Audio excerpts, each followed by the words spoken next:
오늘 3교시 끝나고 퀴즈 하나 내드릴 건데요. 그 퀴즈 맞히시면 그 상품권 드린다고 그러더라고요. 예. 근데 그 상품권 받는 그 경로는 유튜브 지금 라이브 중계한다 그랬잖아요. 그 유튜브 홈페이지에 들어가서 뭐 이렇게 그 입력하는 거 저는 잘 모르겠는데 아무튼 뭐 그 참여하실 분들은 데스크 직원한테 이렇게 좀 물어보시면 될 것 같아요. 그래서 퀴즈는 이번 시간에 퀴즈 나올 거고요. 그래서 퀴즈는 마지막 시간에 퀴즈는 내드리도록 그렇게 할게요.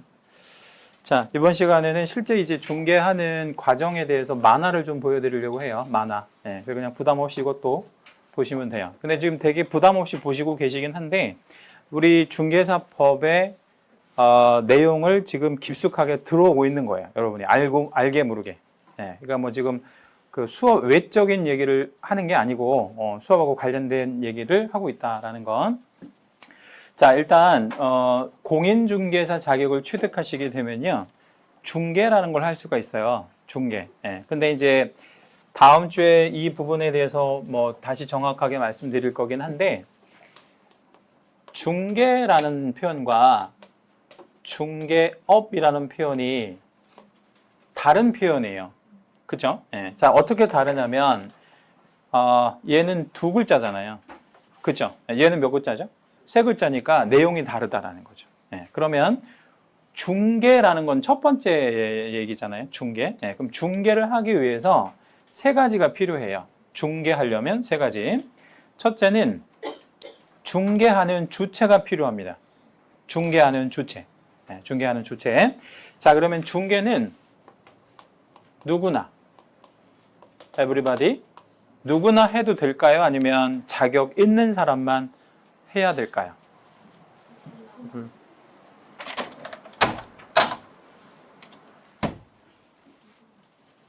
자, 누구나 해도 될까요? 아니면 자격 있는 사람만 해야 될까요? 누구나 다. 누구나 다. 그러면 중개업은요? 자격 있는 사람. 정확히 표현하면 자격도 가지고 있어야 되고요. 관청에다가 나 이거 하겠다라고 등록을 해야 돼요. 그냥 하는 게 아니다. 그러면 등록은 누구나 해준다. 자격 있는 사람만 해준다. 자격 있는 사람. 요 차이가 있는 거죠. 그럼 우리는 이 자격 시험은 왜 준비하는 거냐면 이거 하려고. 다시 말씀드리면 업을 하기 위해서. 근데 이 중개업과 중개를 좀 구분하는 실익은 뭐가 있냐면 지금 제가 화면에 띄워놓은 건 누구나 해도 되는 거예요. 한번 볼게요. 뭐 여러분이 중개 행위자가 되는 거고 물건이 있어야 될게요. 그죠? 물건. 이 중개 대상물은 부동산 중에 속합니다. 그림 한번 그려봐 드릴게요. 작년 우리 그 30회 시험이죠? 우리 얼마 전에 봤던 30회 시험에도 이게 시험에 나왔었는데 부동산이라는 큰 그림 안에 중개 대상물이 들어가요. 부동산이라는 큰 그림 안에 중개 대상물이 포함된다. 우리는 뭐를 중개하는 거예요? 정확히 말하면 부동산. 여기에 포함되는 것도 있겠죠. 여기에 위치를 잘 보셔야 돼. 뭐에는 들어가지만 뭐에는 들어가지 않는. 부동산에는 들어가지만 중개 대상물에는 들어가지 않는. 뭐 이런 것도 있겠죠, 그죠? 이번 시험에 이게 나왔다니까요. 여기 4번 문제로 나왔어요. A형 4번 문제로. 그러니까 부동산에는 들어가지만 중개 대상물에 안 들어가는 거. 예를 하나만 들어봐 드릴까요? 동작구청, 청사. 우리 여기 가까이 동작구청 있잖아요. 부동산이에요, 동작구청이? 응? 동작구청 청사. 그 부동산이에요, 부동산 아니에요? 부동산이죠. 부동산인데 중개할 수 없어요. 왜 중개할 수 없냐면 얘는 뭐예요? 사적으로 거래할 수 없기 때문에. 뭐 이런 거죠. 자, 그러면 이 중개라고 하는 개념에서 중개 대상물은 법으로 정해져 있는 것이다. 이렇게 생각하시면 되겠고요. 그리고 이제 제일 중요한 손님이 있어야 되겠죠. 손님이 없으면 할 수가 없잖아요. 그래서 요거 세 가지를 중개의 3요소라고 합니다. 자, 이 그림 딱 봤을 때 중요해 보여요? 안 중요해 보여요? 중요해 보이죠? 중요해 보입니다. 이거 세 가지 중에 하나로 빠지면 중개가 될 수 없는 거죠. 근데 제일 중요한 언급을 안 했어요, 제가. 어떤 언급을 안 했냐면, 이거는 어떻게 할 거예요? 이게 뭐죠? 이거 제가 손에 동그라미 잡은 거. 돈. 돈 받고 하는 게 얘다. 예. 돈을 받아가면서 하는 게 업이다. 이렇게 보시면 돼요. 그러니까 우리는 그러면 뭐 받으려고 자격 시험 공부하는 거예요? 돈 받으려고. 보수 받으려고. 그게 업이다.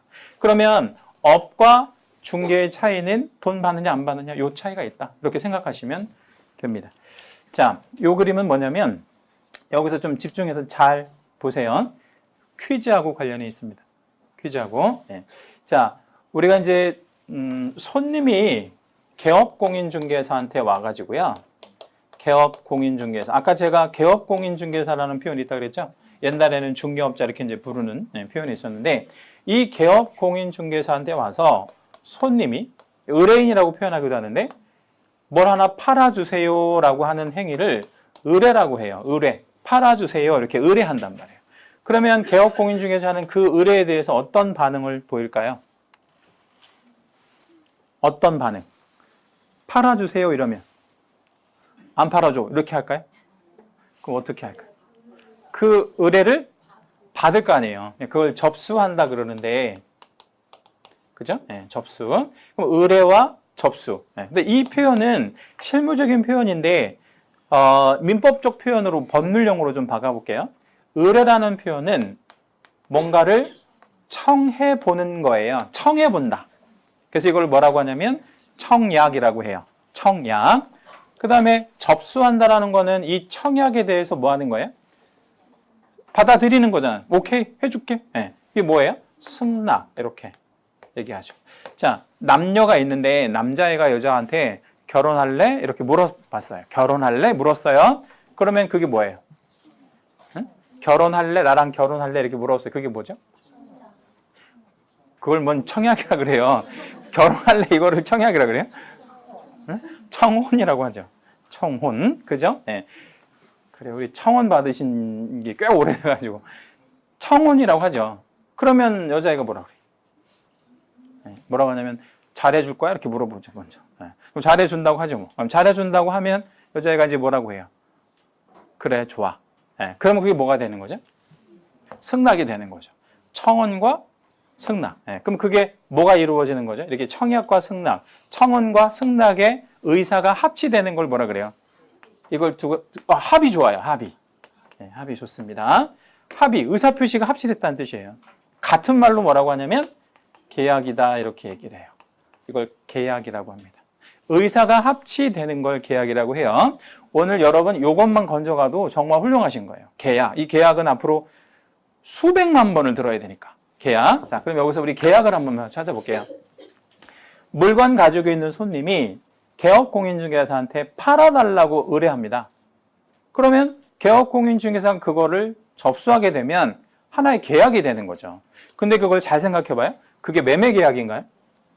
매매계약은 아니잖아요. 팔아달라. 너가 사겠다라는 게 아니고 팔아달라는 의사를 표시했고 그걸 접수한 거니까 이걸 중개계약이다라고 표현해요.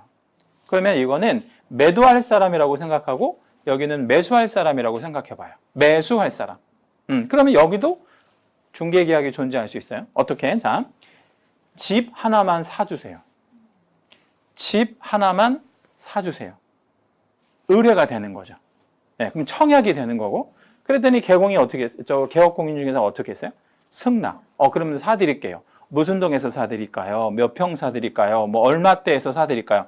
그걸 물어보고 접수를 하잖아요. 이것도 뭐가 되죠? 중개 계약이 됩니다. 그죠? 네.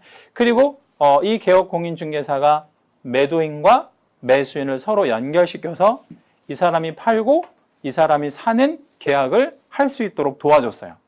이게 무슨 계약이에요? 거래 계약이 되는 거죠. 네, 그러면 거래 계약에는 어떤 것들이 있나 한번 생각해 볼까요? 거래 계약. 아까 제가 1년에 거래가 약 300만 건 정도 진행된다 그랬잖아요. 그 거래라는 게 도대체 어떤 게 들어가느냐. 우리 그냥 뭐 정답이 뭐 딱히 있는 건 아니니까 한번 얘기해 볼까요? 네, 거래 계약. 우리가 가장 돈 되는 게 뭐예요? 매매죠, 뭐 매매. 그 다음은요? 교환이라는 거 있죠. 실제 실무적으로 많지는 않지만 교환도 있어요. 네, 물건하고 물건 바꾸는 거. 그리고 또 뭐 있을까요? 임대차. 이런 것도 있겠죠. 네. 이것뿐만이 아니고 굉장히 여러 가지 거래가 있을 수 있습니다. 네, 우리가 이제 좀 중요하게 생각할 거는 얘랑 얘죠. 나머지는 시험에 안 나온다. 네, 매매하고 임대차. 네, 거의 99.999%는 얘랑 얘를 물어본다. 대체적으로 임대차도 중요하지만 매매가 굉장히 중요하죠. 그럼 우리는 뭐 할 수 있도록 도와주는 게 중개라면 매매할 수 있도록 혹은 임대차 할 수 있도록 도와주는 것들이 우리 그 개업공인중개사의 활동이다. 자, 그러면 제가 이렇게 한번 질문 드려볼게요. 의뢰인과 개업공인중개사 사이에 체결하는 계약의 이름. 다시요. 의뢰인과 개업공인중개사 사이에 체결되는 계약. 제 말 뜻을 잘 들어보세요. 의뢰인과 개업공인중개사 사이에 체결되는 계약. 중개계약이죠. 여기 지금 이렇게 체결되잖아요. 의뢰인하고 개업공인중개사. 이렇게. 이걸 중개계약이라고 그래요. 이게 중개의 시작입니다. 자, 그러면 중개의 끝은 뭐냐? 중개의 끝이 있을 거 아니에요. 중개의 끝은 누구랑 누구 간의 계약을 해야 돼? 의뢰인과 의뢰인. 그럼 의뢰인과 의뢰인 사이에 체결되는 계약의 이름은 뭐예요? 거래계약이다. 이렇게 보시면 돼요. 그래서 이 표현이 되게 중요한 표현입니다. 이번 우리 30회 시험에 두 문제 나왔어요. 두 문제. 중개계약 파트에서 일반 중개계약, 전속 중개계약 무려 두 문제나 출제됐다는 거죠. 여기서는 안 나왔고요. 자, 아무튼 이 중개의 시작은 이제 보셨고요. 물건 하나 접수받아서 우리 중개하는 과정은 예를 들자면 뭐 내가 광고를 한다든가 여러 가지 방법이 있잖아요. 근데 대체적으로 요즘에는 그렇게 광고 안 하고요. 어떤 식으로 이제 주로 하냐면 망을 통해서 대부분 영업을 해요. 망. 제가 그 4년 전에 그 이제 강의를 했을 때 합격한 친구가 평창에서 중개업을 하고 있거든요. 강원도 평창이라는 동네 알죠? 평창. 평창에서 이제 중개업을 하는데 이 친구가 지금 평창 1등이에요. 토지 전문 중개업을 하고 있는데 이 친구가 어떻게 1등이 됐는지 잠깐 소개해 드릴게요. 평창에 사람들이 많이 와요, 많이 안 와요? 평창에. 거의 하루에 한 명도 안 지나가요. 거의 한 명도 안 지나가요. 그럼 이틀이면요? 이틀 지나도 한 명도 안 지나가요. 그럼 일주일에 한 명 정도 지나가는 동네예요. 근데 거기서 1등하고 있어요. 2018년, 이게 작년이죠? 2018년 그 1년 동안에 토지를 42장을 썼어요. 여러분, 토지를 42장의 계약서를 썼을 정도면 어마어마한 겁니다. 올해는 그걸 넘어갔어요. 아직 올해 끝나지도 않았는데. 근데 이 친구가 어떻게 1등이 됐는지 잠깐 소개해 드릴게요. 물건을 받아서 뭐 이렇게 신문 광고 내고 이렇게 해봐야 백날 해봐야 안 먹히더래요. 그래가지고 이 친구가 이제 뭐를 생각을 했냐면 유튜브. 여러분들 이제 앞으로 이거 하셔야 되기 때문에 말씀드리는 거예요. 유튜브에다가 이제 물건을 찍어서 올린 거예요. 그래서 그냥 찍어서 올리니까 손님이 들어와요, 안 들어와요? 안 들어와. 그래서 어떤 방법을 이 친구가 택했냐면 드론을 샀어요. 드론 아시죠? 이렇게 헬리콥터에서 카메라 띄워가지고 그래서 그 드론을 이제 이렇게 띄워가지고 평창이면 뭐가 되게 이렇게 조성이 잘 돼 있을 거예요. 녹지가 뭐 산도 많고 뭐 많잖아요. 그러니까 자연 경관이 굉장히 수려한 동네인데 80m에서 120m까지 드론을 올린 거예요. 이렇게 띄워가지고 위에서 아래로 이렇게 이제 움직여가면서 찍었는데 이게 대박이 난 거예요. 그래서 좀 이따가 쉬는 시간에 한번 검색을 한번 해보세요. 평창 하늘공인중개사라고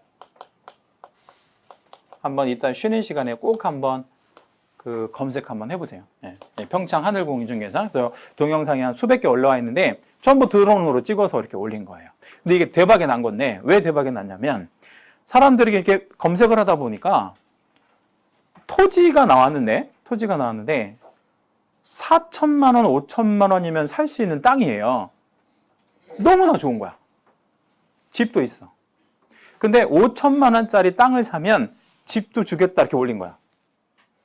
근데 사람들이 이게 평창이라고 생각을 안 해요. 그냥 너무나 좋다라고만 생각해. 그래가지고 이제 전화해서 이게 실제 5천만 원이 물어본 거야. 물어봐서 이제 그 말하자면 아까 말씀드린 대로 중개계약이 이루어지고 계약서를 쓰고 하는데 어디 사람들이 많이 샀냐면 인천 사람들이 많이 샀어요. 인천하고 서울 사람들이. 근데 인천하고 서울 사람들이 왜 평창 쪽에 토지랑 주택을 많이 샀냐면 인천에서 보통 휴가를 어디 쪽으로 많이 가요? 강원도. 네, 근데 인천에서 강원도 쪽으로 막 이렇게 가려면 중간에 어디를 거쳐서 가야 돼? 평창. 네, 평창이 중간에 딱 있잖아요. 그러니까 거기를 거쳐서 가기 때문에 평창을 너무나 잘하는 거예요. 인천 사람, 서울 사람들이. 뭐 거기서 막 난리가 난 거죠. 그러니까 1년에 42건의 계약서를 썼을 정도면 굉장히 잘한 거라고. 하루에, 한 달에 2-3건은 썼으니까. 그렇게 해가지고 이 친구가 대박이 나는데 여기서 또 다른 대박이 또 터졌어요. 드론을 올려서 촬영한 영상 있잖아요. 이 영상에서도 수입이 발생이 돼요. 구글에서 운영하잖아요. 근데 이걸 매달 돈을 찍어주는데 우리나라 돈으로 이렇게 송금하는 게 아니고 뭘로? 달러로, US 달러로 이렇게 들어온대. 한 달에 500불 정도 지금 현재 500불 정도 들어온대. 500불? 네, 500불. 500불이면 한 60만 원 정도 되는 거네. 그죠? 그럼 내가 전혀 생각하지 않았던 돈이 막 들어오는 거예요. 굉장하지 않아요? 네. 그리고 여기에서 계약서 쓰는 거에는 별도고요. 제가 이렇게 말씀드렸는데 5천짜리 토지랑 뭐 아니면 집이랑 이렇게 중개해주면 이거 약간 조심스럽긴 하지만 얼마 정도 개업공인중개사가 받았을 것 같아요? 여기는 전부 다 양타야. 양타. 100% 양타. 자기 물건만 해요. 얼마 정도 받았을 것 같아요? 5천이면. 응? 8, 900? 한 사람에. 한 사람에 8, 900. 그러니까 양쪽 찍으면 한 2천 정도 받는다. 토지 전문은 다 그래요. 그럼 이 토지가 원가가 얼마인지 대충 짐작하죠? 네. 이게 굉장히 놀라운 얘기인데 하나도 안 놀라시네. 네. 아무튼 그렇게 앞으로 중개업을 하셔야 되는데 옛날하고 다른 방식으로 하셔야 된다는 얘기 말씀을 드린 거예요. 그래서 망을 통해서 이제 물건 하나 접수 받으면 물건 올리고 이 망이 이제 유튜브 같은 거 생각하시면 돼요. 유튜브. 예, 그리고 이제 손님이 그걸 보고 말하자면 또 다른 개업공인 연락을 하면 개업공인중개사와 개업공인중개사가 서로 연락을 해서 이제 거래계약을 하는 뭐 이런 방식으로 지금은 대부분의 거래계약이 이루어집니다. 그러니까 옛날처럼 발품을 파는 그런 시대는 지났다는 얘기죠. 이것도 뭐 사실은 조금 수준이 좀 떨어지는 수준이고요. 요즘에는 집을 보여주고 이런 개념이 별로 없어요. 왜냐면 집이 나오잖아요. 예, 그러면 동영상을 쫙 찍어요. 예, 찍어서 동영상을 보여주고 대충 마음에 들어 하면 계약서 쓰죠 하면서 현장에 가서 한번 대충 보고 계약서를 쓰는 시대예요. 그러니까 옛날처럼 막 오는 손님마다 다 보여주는 그런 시대가 아니다라는 거죠. 예, 그러니까 완전히 시대가 지금 바뀌고 있다라는 거.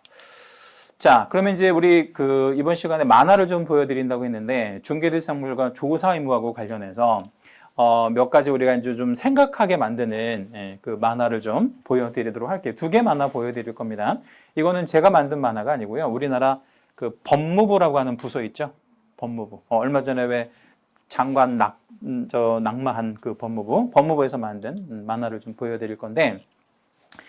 일단 만화 제목은 확인설명서라고 하는 만화예요. 예, 확인설명서. 예, 그래서 대충 한번 읽어보세요. 예, 뭐 집을 하나 이렇게 전셋집으로 하나 구했는데 남편인 것 같아요. 그래서 뭐 반신욕을 하고 있고, 근데 반신욕 하고 있는데 막 이렇게 금 가고 있네요. 그죠? 예, 그 짧은 시간 동안에. 예. 그런데 이제 와이프가 막 소리가 나서 이제 밖으로 나갔어요. 그랬더니 벽에 보니까 그러니까 내가 전셋집을 얻었는데 벽에 보니까 막 낙서 이렇게 막 대놓고 뭐 여기에는 없지만 뭐 곰팡이 같은 것도 뭐 있고 뭐 이런 거죠. 내가 전셋집을 얻었는데 뭐 이렇게 된 거예요. 해서 뭐 이걸 이제 액자를 걸어놔서 그걸 그동안 가렸던 겁니다. 그런 집에 들어가게 된 겁니다. 그런데 이제 이 전셋집이고 뭐 와이프가 이 집에서 못 살겠다라고 지금 얘기하고 있어요. 대체적으로 이런 경우에 남편은 어떤 생각이고 부인은 어떤 생각일까요? 대체적으로 남편은 이 집이 그래도 마음에 들었어요. 왜 마음에 들었냐면 자기 수준에 맞으니까. 근데 부인은 수준도 수준이지만 이 집에서 못 살겠다. 뭐 지금 이런 반응을 보이고 있죠. 몇 달 지나서 이제 겨울이 됐어요. 아마 봄이나 뭐 요때 이제 얻었는가 봐요. 그래서 겨울이 돼가지고 이제 뭐 아이하고 이렇게 지금 추워서 떨고 있는데 보일러 가동을 이렇게 했는데 작동을 안 되는 거예요. 그러면 내가 계약서를 이렇게 쓰는 시점에서는 보일러가 필요가 없었었는데 이제 겨울이 돼서 보일러를 틀어야 되는 시점이 되니까 보일러 가동이 안 되는 거예요. 여러분 이런 일이 있을 수 있잖아요. 이렇게 하면 어떻게 될 거냐 이 얘긴데 해서 뭐 보일러 고장 났을 줄은 모르고 지금 이 사람이 약간 머리 벗겨진 사람이 누구예요? 이 사람이 이제 개업공인중개사. 옛날 말로 하면 중개업자. 이분도 나이가 좀 있으시네. 이렇게 해가지고 이제 뭐 이렇게 사인 다 받아가지고 확인 설명서라는 게 있는데 물건에 대한 설명 뭐 이렇게 해주는 거에 대해서 다 했어요. 그러니까 이 사람은 입장에서는 제대로 했다라고 하고 임차인인 남편이 사인을 다 했으니까 절차상으로는 하자가 없는 것처럼 보입니다. 자, 그런데 보일러가 고장이 났는데 그걸 고쳐달라고 지금 얘기를 하고 있어요. 그리고 보일러의 확인 설명서라고 하는 그 서류에는 보일러가 정상으로 표시가 돼 있어요. 자, 보일러 정상이라고 표시하는 사람은 누구일까요? 개업공인중개사. 보일러가 정상이라고 표시한 사람은 개업공인중개사입니다. 그리고 임차인은 그걸 그대로 사실대로 믿고 본인이 서명을 다 해버렸습니다. 그럼 지금 이런 상황이 됐어요. 이런 상황이 됐다. 여기서 질문 하나 드리겠습니다. 보일러 고쳐줘야 돼요? 안 고쳐줘도 돼요?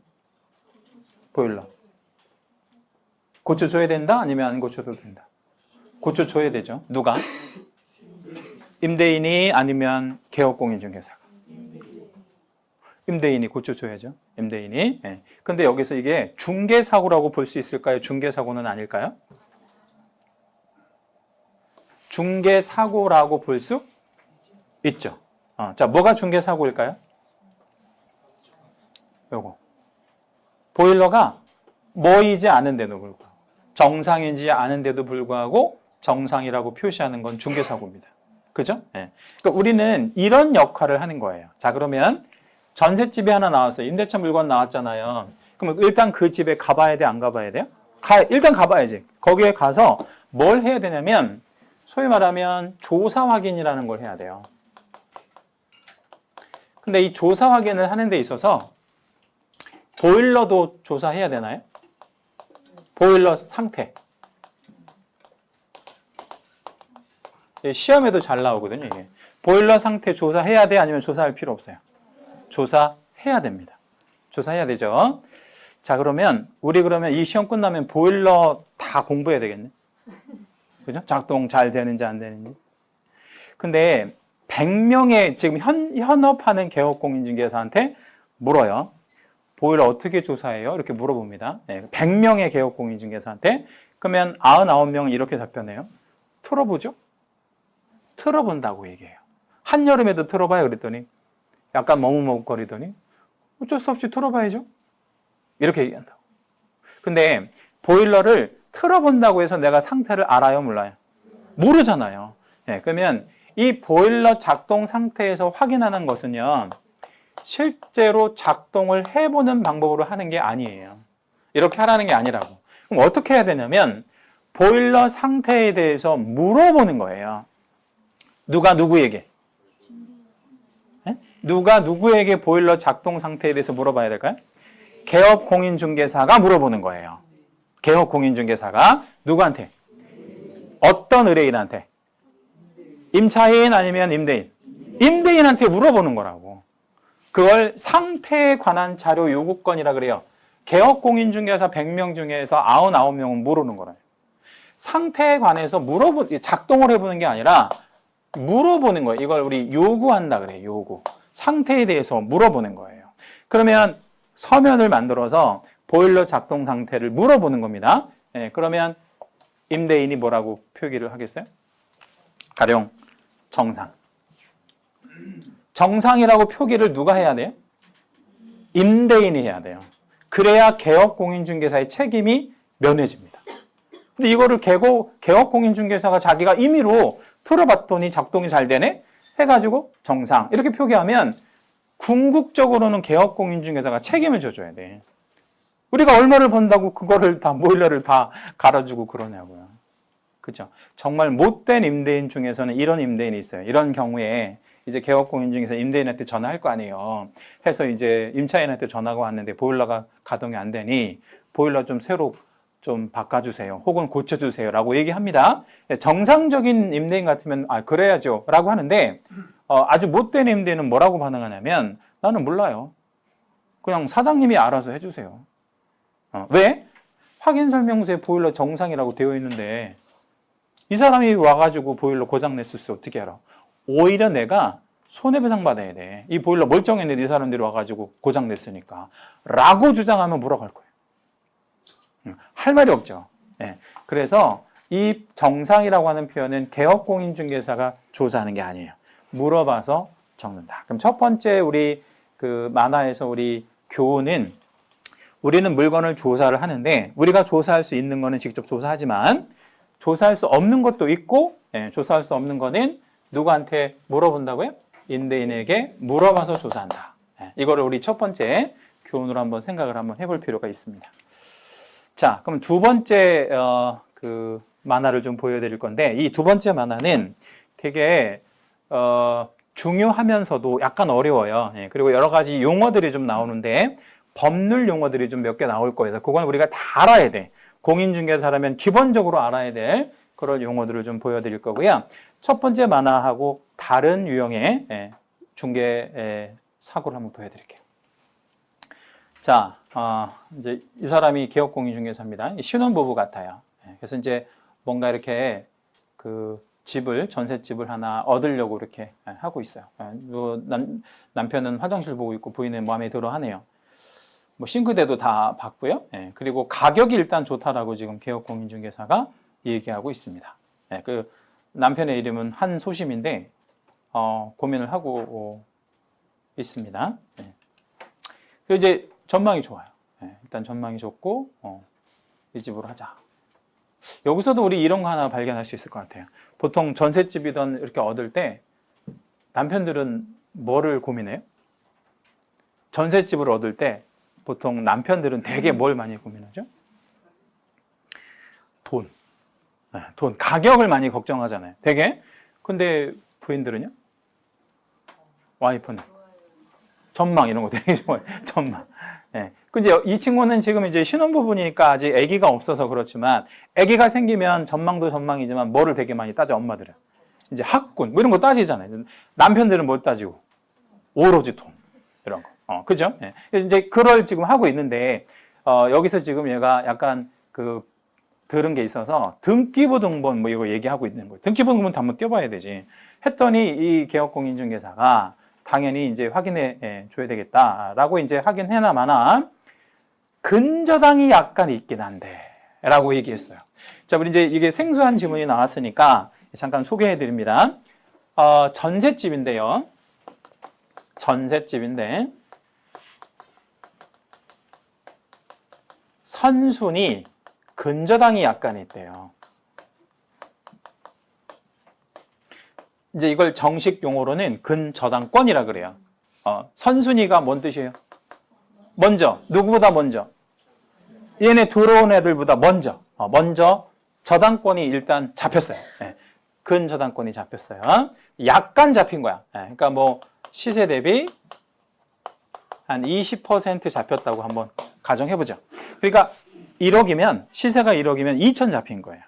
시세가 1억이면 2천 잡힌 거예요. 선순위 근저당이. 그럼 여러분 질문 한번 해볼게요. 이 집에 들어갈래요? 안 들어갈래요? 1억짜리인데 2천 잡혔다고. 1억짜리인데 2천. 그냥 대충 한번 따져봐요. 1억짜리인데 2천 잡혔으면. 보증금은 한 6천 정도라고 생각해 볼게요. 6천. 네? 들어가야지. 왜 들어가야 돼? 2천 잡히고 보증금 6천이면 시세가 1억이면 이거 이 팔 때 1억 받을 수 있는 집이면 그래도 2천 남으니까 들어가야지. 예. 나는 전셋집 들어갈 때 깨끗한 집에 들어갈래? 못 들어가요. 그런 집 없어요. 있단 말이야. 근저당은 조금이라도 있다고. 그럼 이 집에 들어가는 게 맞아? 안 들어가는 게 맞아? 들어가는 게 맞죠. 예. 그래서 이 남편도 그걸 생각을 해서 이제 고민을 해가지고 들어가기로 했어요. 여기서 우리 위험성을 한번 생각해 볼게요. 자, 이게 있다 없다의 차이는 뭐예요? 예, 선순위 근저당이 있다 없다의 차이. 있다 없다. 차이점. 이게 있으면 집주인이 이거를 2천만 원을 갚아야 되잖아요. 근데 안 갚으면 어떻게 되죠? 경매 들어오지. 경매 들어오면 이 사람은 어떻게 해? 쫓겨난다 아니면 안 쫓겨난다. 이 사람은 이제 소위 말해서 이건 뭐 우리 너무나 상식화되어 있으니까 한번 말씀드려볼게요. 전입신고하고 인도. 인도라는 건 점유라고 하죠. 그죠? 예. 그 다음에 여기다 이제 확정일자까지 받았습니다. 자, 예. 그러면 선순위 근저당권자가 경매를 신청했어요. 이걸 이제 임의경매라고 그래요. 그러면 이 보증금 6천의 임차인은 쫓겨난다 아니면 쫓겨나지 않는다. 돈을 받고 안 받고는 나중 얘기예요. 그건 중요하지 않아. 예, 돈을 받고 안 받고는 떠나서 쫓겨난다, 쫓겨나지 않는다. 쫓겨난다 정답. 왜 쫓겨날까요? 얘가 선순위니까. 그래서 이런 관계를 대항할 수 없다라고 얘기해요. 앞으로 이런 말을 수없이 많이 들을 건데 2번 임차권은요. 선순위 근저당권에 뭐 할 수 없다? 대항할 수 없다. 왜 대항할 수 없죠? 선순위니까요. 선순위니까. 그럼 만약에 이게 순위가 바뀌었다면 어떻게 될까요? 먼저 전입신고 인도 확정일자 받은 상태에서 근저당이 나중에 들어간 거야. 순위가 2번으로 밀려난 거지. 그리고 2번 근저당이 경매 신청하면 이 사람은 쫓겨나지 않는다. 왜 쫓겨나지 않는다? 대항할 수 있기 때문에. 그렇죠. 대항할 수 있기 때문에. 소위 대항력이 있기 때문에. 그럼 이 사람은 쫓겨나는 게 맞네요? 예. 그래서 이제 고민을 하고 있었다는 얘기예요. 고민을. 이제 등기부 뭐 다 이렇게 열람을 해봤어요. 그리고 이제 이 친구가 뭘 고민을 해봤냐면 아까 지금 말씀드린 요 고민을 해본 거야. 시세가 얼마고 근저당이 얼마 잡혀있고 최악의 경우에 경매에 들어가면 뭐 내가 그 돈 받고 나가면 그만이지 뭐 어차피 쫓겨날 거는 마찬가지긴 하지만 큰 문제가 없겠다라고 생각을 한 거예요. 대부분의 사람들은 여기까지 다 생각할 수 있겠죠. 예, 그래서 약 한 1년 정도 지난 상태에서 이제 직장 생활에 하는 동안에 와이프한테 전화가 왔어요. 징징징 이제 하는 거. 예, 전세 보증금을 떼일 것 같다라는 거. 떼인다라는 말이 뭔 말이에요? 못 받을 것 같다. 이렇게 전화가 온 거예요. 와이프한테. 이게 대체 무슨 소리냐 이렇게 되어 있습니다. 자, 이거 한번 질문 한번 드려볼게요. 왜 이 상황에서 떼일 수 있을까요? 되게 여러 가지 변수가 있어요. 왜 떼일 수 있을까요? 이 상황인데. 그러니까 경매 들어가면 얘가 이제 소위 말소기준 권리라고 해서 얘부터 지워지거든요. 네, 얘는 당연히 나가야 돼. 쫓겨나야 된단 말이에요. 근데 얘가 뭐를 갖고 있으니까? 확정일자를 가지고 있으니까 배당을 받을 수 있어요. 그래서 이제 순위 배당이라고 해서 얘 먼저 받고 그리고 얘가 받는 거예요. 물론 이제 소액보증금이 아닐 때를 말씀드린 겁니다. 네, 그런데 왜 여기서는 떼일 수 있을 것 같다라고 얘기를 했을까요? 확정일자 받았어요. 뭐 때문에? 이것도요, 이 만화도 우리 현직 그 개업공인중개사한테 많이 이렇게 보여드리거든요. 우리 이제 실무 강의할 때. 아무도 몰라. 현직 개공들도 아무도 모른다고, 이걸. 되게 위험한 사례가 있을 수 있거든요. 어떤 게 보이지 않는 뭔가 있을 수 있을까요? 뭐 같은 날 근저당이 또 뭐 이렇게 설정됐을 수도 있고요. 예, 추가적인 거. 근데 그거는 지금 주어지지 않았으니까 뭐 좋은 말이에요. 이건 학개론적인 답변이에요. 학개론에서 그런 거 배우잖아요. 매매가가 막 현저하게 뭐예요? 하락하는 거죠. 그러니까 매매가가 하락하면 떼일 수 있잖아요. 시세가 1억인데 5천만 원으로 떨어진 거야. 그건 못 받을 수 있잖아. 아주 좋은 답변이에요. 아주 좋은 답변이고 제가 상상할 수 없었던 답변입니다. 제 머리로는 또 뭐가 있을 수 있을까요? 모르겠죠? 네, 실제 한번 보여드릴게요. 이렇게 이제 확정일까지 받아서 아무 문제 없다. 확정일자는 계약서에 이렇게 빨간색 스탬프 받는 거를 확정일자라고 그래요. 혹시 요거 우리 전세 뭐 임대차 사시는데 요거 안 받으신 분이 계시면 오늘이라도 꼭 그 동사무소에 가셔서 받으셔야 돼요. 확정일자를 안 받으면 그 집이 경매에 들어가면 배당을 아예 못 받아요. 그래서 확정일자 이건 기본이에요. 확정일자. 전입신고는 뭐 당연한 거고. 예. 그런데 뭐가 지금 문제가 된 거냐면 임대인이 국세가 미납이 됐다는 거예요. 국세, 지방세, 세금이 미납됐다는 거예요. 그러면 세금을 안 냈다는 거를 앞에서 우리 그 임차인이 등기부 떼봤죠? 네, 그 등기부에 안 나타나요? 안 나타날 수도 있어요. 나타날 수도 있지만 안 나타나는 경우가 더 많아요. 그러니까 세금 안 낸 경우가 나타났다는 얘기죠. 늦게라도. 자, 그럼 세금 관계 한번 얘기해 볼게요. 선순위 근저당권은요, 소위 말해서 우선 변제권이라는 게 있습니다.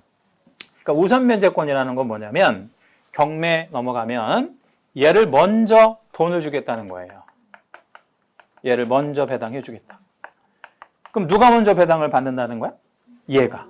그 다음에 얘가 뭐를 받으면 확정일자를 받으면 얘도 뭐가 생겨요? 똑같은 거.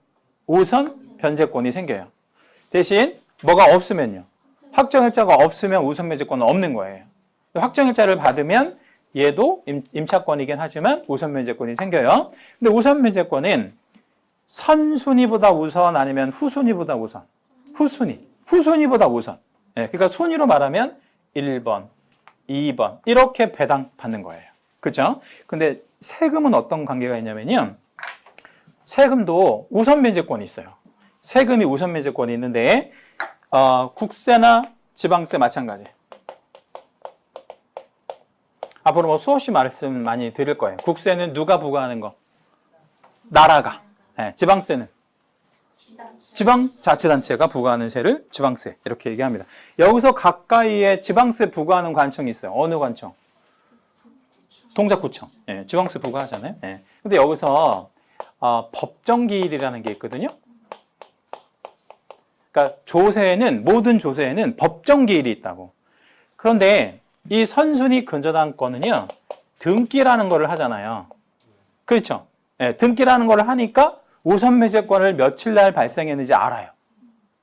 얘는요, 보증금 6천의 전입신고랑 뭐를 해요? 확정일자를 받으니까 이 일자가 우선 변제권이 발생하는 날짜예요. 다시 해볼게요. 근저당권은 언제가 우선 변제권이 발생하는 날짜예요? 등기일이. 근데 임차인은 확정일자 받은 날이 우선 변제권이 발생하는 날이라고. 근데 얘는요? 이건 법정기일이잖아요. 그럼 이건 등기가 되나 안 되나? 안 돼요. 확정일자 받아 안 받아? 안 받아요. 이 법정기일이라는 건 대개 고지서 발송일이에요. 고지서 발송이에요. 그러니까 누구는 알고 있었지만 말해주지 않은 거예요. 임대인은 알고 있었어. 근데 말해주지 않은 거야. 등기부에 안 나타나. 그렇죠.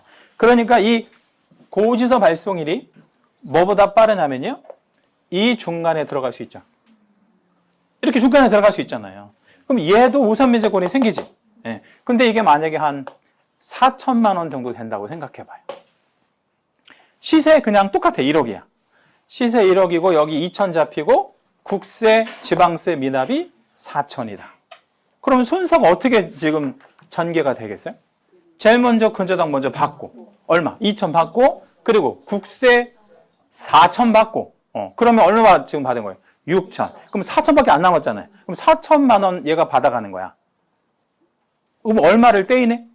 2천만 원 떼이네. 이런 일들이 실무에서 굉장히 많이 발생이 됩니다. 부지기수로 많이 발생한다. 자, 그러면 이 만화에서 여러분 꼭 하나 기억해 주실 거, 전셋집 구할 때 혹은 우리 전셋집을 중개해 줄 때 이 사람한테는 이게 전재산일 수도 있잖아요. 네, 그러면 뭐를 꼭 확인해 줘야 된다. 세금 냈는지 안 냈는지 확인해 줘야지. 그것도 우리 개업 공인중개사의 의무예요. 그래서 그건 결론은 이제 그런 내용입니다. 반드시 집주인에게 납세 증명은 떼달라고 해야 돼요. 응? 은행에서 뭐? 그렇죠. 은행에서는 다 요구하잖아. 아주 좋은 질문 하셨는데, 은행에서 왜 대출해 줄 때 납세 증명은 왜 떼오라 그래? 은행에서. 지금 제가 한 얘기하고 똑같은 얘기를 은행에서 요구하는 거거든요. 은행에서 왜 돈 빌려줄 때 납세 증명은 떼갖고 오세요? 왜 그러는 거야? 은행에서 저당권을 잡아도 미리 법정기일이 잡힌 국세나 지방세가 있으면 이거 백날 잡아도 선순위가 아닐 수가 있잖아. 그러니까 떼갖고 오라고 하는 거지. 그래갖고 이제 납세 증명은 떼갖고 오라고 했는데 세금 안 낸 게 있으면 어떻게 하겠어요? 은행에서. 세금 다 내세요. 그래야 대출해주면 이렇게 얘기할 거 아니에요. 네. 그러니까 우리 중개해줄 때 요거 우리 납세 증명은 이거 반드시 확인해 봐야 돼. 그럼 우리가 누가 누구한테 요구해야 돼? 납세 증명원을? 응? 집주인이 임차인한테? 엉뚱한 말이잖아요. 개업 공인중개사가 집주인한테 중개해 줄 건데 너 이거 떼갖고 와. 이거 해줘야 되는 거죠. 이게 완벽한 중개 활동이다 이렇게 보시면 돼요. 자, 그러면 이제 이런 일이 생겨서 손해가 생겼다고 치고요. 이 손해배상 관계를 좀 간단히 언급할게요. 이 손해배상 파트도 매년 한 문제가 출제가 되는데 지금 이 임차인한테 2천만 원의 손해가 발생이 되잖아요. 누가 물어줘야 돼? 참고로 임대인은 완전히 손 들었어요. 손 들었다고 완전히. 그리고 야반도주 했어요. 그냥 없어졌어. 네. 돈을 임대인한테 받을 방법은 없다. 네. 그럼 2천만 원 떼인 거 어떻게 해야 돼요? 여기가 만약에 손해 입은 의뢰인이라고 가정해 볼까요? 네. 여기가 이제 손해를 입은 의뢰인이에요. 손해가 발생된 손해가 발생. 2천만 원 손해를 본 의뢰인이에요. 이게 여러분일 수도 있으니까 한번 생각해봐. 어떻게 손해배상을 요구해야 되겠어요? 누구한테? 개업공인중개사. 개업공인중개사. 왜 개업공인중개사한테 손해배상을 요구해야 돼요? 얘가 고의나 과실이 있잖아요. 고의라는 거는 일부러 사고 발생하게 만드는 거. 과실은 알 수 있음에도 불구하고 부주의에 의해서 사고가 발생. 그럼 지금 아까 만화에서 보여드리는 거는 고의에 의해 과실이에요. 일부러 사고 치진 않았겠죠. 그래서 과실에 의한 사고니까 손해배상을 청구할 수 있어요. 얼마 달라고 청구할 수 있어요? 2천. 자, 2천을 요구하는 거예요. 너 때문에 2천만 원 못 받았어. 자, 그러면 생각을 해보죠. 이거 중개해주고 임대차니까 가령 40만 원 받았다고 치죠. 누가? 개업공인중개사가 40만 원 받고 1년 있다가 2천만 원 물어줘야 될 상황이라고 생각해봐요. 유쾌하지 않죠? 그리고 이런 일이 10건만 있으면 2억이에요. 그냥 문 닫는다고. 사고 쳐가지고 문 닫는 개업공인중개사 굉장히 많아요. 그럼 이런 경우에 어떻게 할 거냐? 조심해야죠, 이런 거. 특히 이제 이 물건에 대한 하자는 아까 보일러 하자하고요, 권리관계에 대한 하자를 두 개를 보여드렸잖아요. 근데 물건에 대한 하자는 돈으로 따지면 몇십만 원, 몇백만 원이면 다 해결할 수 있어요. 그리고 그거 누구한테 얘기하면 돼? 임대인한테. 대부분 해결할 수 있다고. 근데 권리에 대한 하자는 해결할 수가 없어요. 뭐밖에는 방법이 없어요. 돈으로밖에 해결할 수 없어요. 그래서 되게 심각한 부분인데 의뢰인이 개업공인중개사 2천을 요구했더니 개업공인중개사가 돈이 좀 있어서 물어주면 좋은데 만약에 BJR을 주장하면 어떻게 할 거예요? BJR. 이 BJR은 어려운 말은 아니에요. BJR은 뭘까요? 배째라. 배째라. 배째라면 어떻게 해? 배 째고 가져가? 2천만 원어치? 뭐 각종 장기를? 그럴 수 없잖아요. 그러면 어떻게 해야 돼요? 여의치 않다는 거죠. 그럼 어떻게 해야 돼? 보증기관에. 그러니까 이 보증기관이라는 건 뭐냐면 개업공인중개사를 보증하는 기관이 있어요. 보험, 공제, 공탁 이 세 가지 기관이 있는데 그 기관에다가 요구할 수 있어요. 얼마? 2천. 이 BJR을 요구한다는 건 손해배상을 받을 수 없다는 뜻이잖아요. 그럼 얘한테 요구해야지. 그래서 보증기관이 이제 얼마를 배상을 해줘야 돼? 2천 배상을 해줘야 돼. 2천 배상. 2천 배상. 그죠? 네. 자, 그러면 의뢰인은 얼마를 배상 받을 수 있어요? 2천만 원. 자, 그러면 누가 2천만 원은 물어준 거죠? 보증기관. 자, 그럼 보증기관은 2천만 원 물어준 거 있잖아요. 그거 그냥 물어주고 끝난다? 아니면 개업공인중개사한테 되찾아온다. 되찾아온다. 그걸 세자로 구상권이라고 합니다. 네, 구상권 들어갑니다. 구상권. 되찾아온다는 뜻이에요. 네, 구상권 들어간. 얼마를 구상한다는 거예요? 2천만 원. 네. 이거는 줘야 된다, 안 줘도 된다? 줘야죠. 근데 BJR은 주장할 수 있다, 없다? 있다. 이 세상에서 가장 무서운 건 BJR이에요. 그냥 배째라라고 하면 안 갚아도 그만이에요. 배째라는 어떻게 할 거야? 네. 그죠? 네. 이렇게 해서 손해배상 관계가 정리가 됩니다.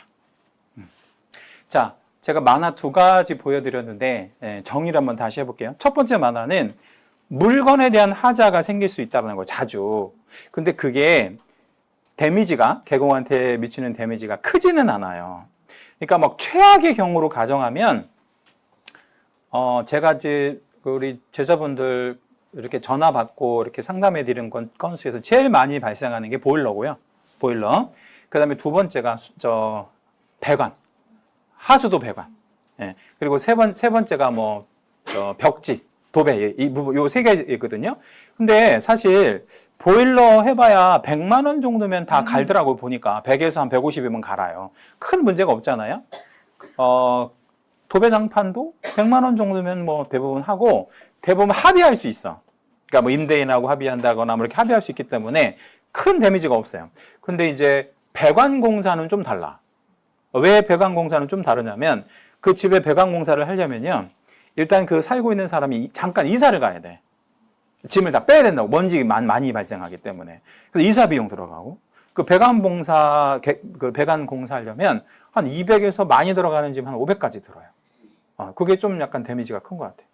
근데 이제 그러한 물건에 대한 하자는 그 정도가 단데 아까 두 번째 만화에서 보여드렸던 권리에 대한 하자 있잖아요. 이건 정말 심각합니다. 그래서 군인 생활 오래 하셔가지고 35년 부사관으로 근무하셔가지고 재작년에 용산 쪽에서 개업하신 제자분이 계신데 3억 5천만 원을 물어준 적이 있어요. 3억 5천만 원. 그냥 한 번에 그것도. 예.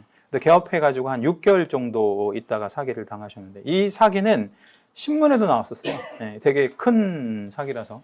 어떤 사기였냐면 이게 되게 흔한 사기인데요. 등기부 있잖아요. 등기부. 네, 등기부 위조 사건이에요.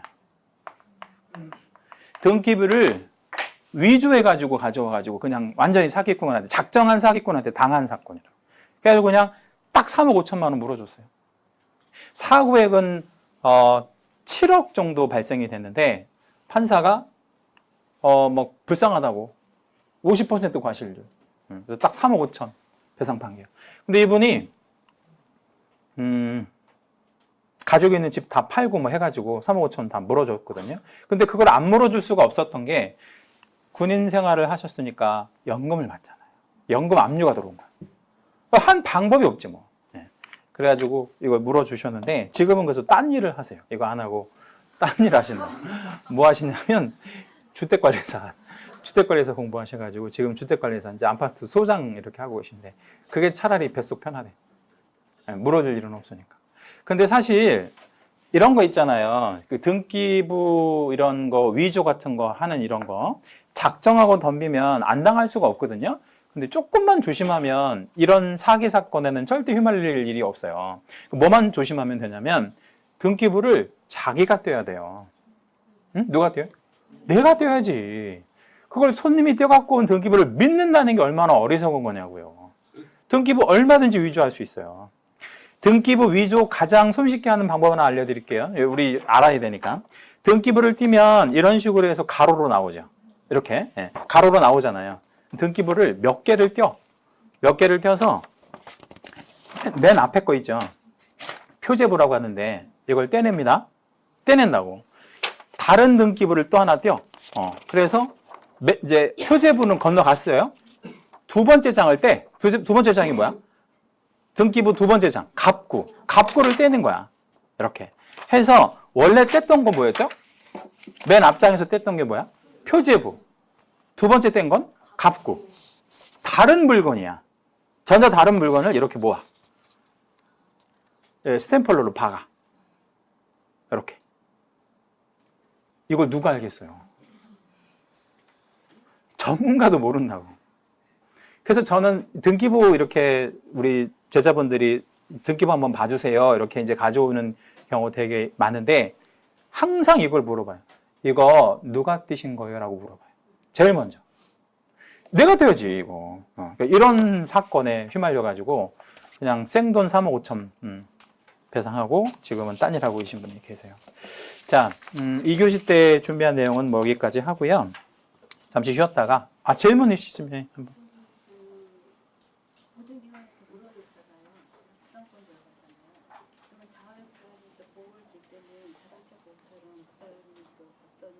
불이익 있냐? 여기서 질문하신 게 뭐냐면 이제 뭐 보험 회사에서 물어주고 구상권 들어왔는데 개업공인 중에서 BJR을 주장하면 나 개업공인 중에서 일을 계속 해야 되잖아요. 그치? 예. 근데 BJR을 주장하면 이 보험회사에서 보증 보험 들어주겠어요? 안 들어주겠어요? 안 들어주겠죠. 그래서 이런 사람들은 거절체라고 그래요. 거절체. 그러니까 한번 사고 치면 그 회사하고는 다시는 못해. 그러면 이제 어떻게 해야 돼? 이 보험회사에서 인수거절이라고 하거든요. 예. 인수거절하면 어떡할래? 바꿔야지. 예. 그래서 뭘로 바꿔? 보험회사를 바꾸는 게 아니라 보험회사는 또 전 보험회사끼리 다 연결이 돼 있어서 안 돼. 그러면 이제 공제로 바꿔야 돼. 공제. 예. 공제는 이제 협회에서 하는 거가 있어요. 협회로 바꿔. 그럼 이제 협회에서 또 한번 사고를 친 거야. 예. 그래가지고 이제 또 BJR을 주장했어. 공유하지 않아요. 예. 둘이는 공유하지 않아요. 왜냐면 그 재원 자체가 다르니까. 그럼 이제 두 번까지 사고를 쳤어요. 예. 그럼 이제 다음에는 뭐도 안 되네, 이제. 공제도 못 하는 거야. 거절체로 등록이 되니까. 그럼 나머지 세 번째 방법이 뭐가 있냐면 공탁. 공탁이 있다고. 근데 공탁은 어떻게 하는 거예요? 누구 돈? 그 내 돈 갖고 해야 돼. 근데 이게 개인 같으면 1억이고요. 법인 같으면 2억이야. 개인 같으면 1억, 법인 같으면 2억. 예, 그래서 이걸 맡기는 걸 공탁이라 그래. 예, 그러니까 예를 들자면 사고를 칠 때 두 번까지는 쳐도 괜찮아요. BJR을 주장하면 되니까. 예, 근데 두 번 넘게 사고 치면 중개 못 해요. 왜냐면 자기 돈으로 갖고 있어야 되니까. 돈 없으면 못 받아내는 거예요. 근데 보통 구상률이 이걸 구상하는 율이 한 40% 정도밖에 안 돼요. 40%. 다 못 받아낸다고. 왜냐면 돈 없다고 하면 방법 없죠. 그래서 이거는 뭐 우리 실무 강의할 때 주로 말씀드리는 건데, 중개업 시작하기 전에 집을 명의를 맡겨놓고 하시는 거 권해드립니다. 특히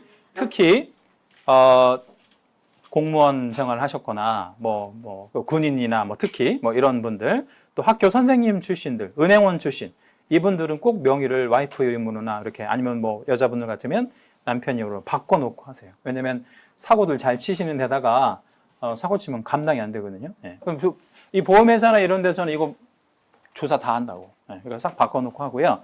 더 좋은 방법 알려드릴게요.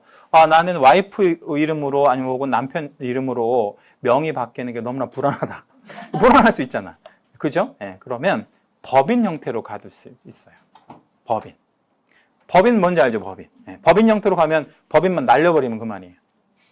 그리고 나중에 뭐 하면 돼? 다른 법인 만들거나 아니면 개인으로 해도 되잖아요.